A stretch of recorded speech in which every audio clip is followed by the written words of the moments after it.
Éternel.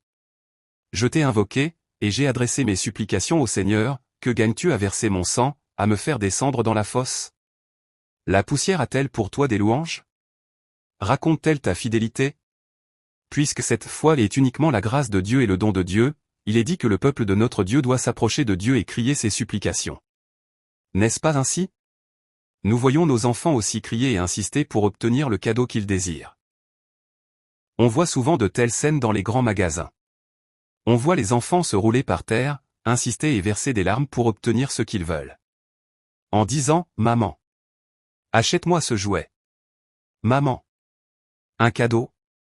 Alors, on voit les parents, à contre-cœur, acheter à l'enfant le cadeau qu'il désire.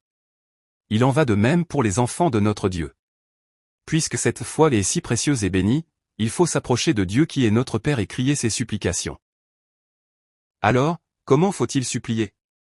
Que gagnes-tu à verser mon sang, à me faire descendre dans la fosse?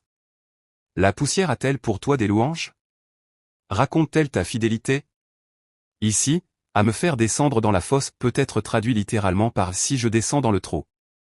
Bien sûr, ici le trou désigne les temps de feu de l'enfer.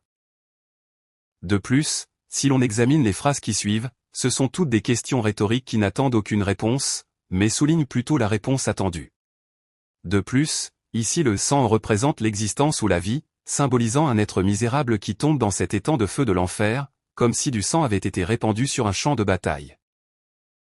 De même, ici la poussière est utilisée parallèlement au sang et qui précède, symbolisant elle aussi un être insignifiant comme la poussière tombée dans cet étang de feu de l'enfer.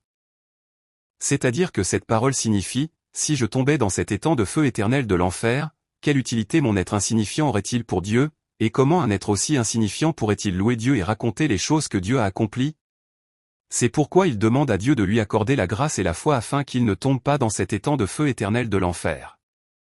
Non, qu'il l'affermisse par une foi forte, une foi solide qui ne chancelle jamais. Non, de la même manière, le peuple de notre Dieu doit s'approcher de Dieu et crier pour lui demander une foi solide, une foi ferme afin de ne pas tomber dans cet étang de feu éternel de l'enfer.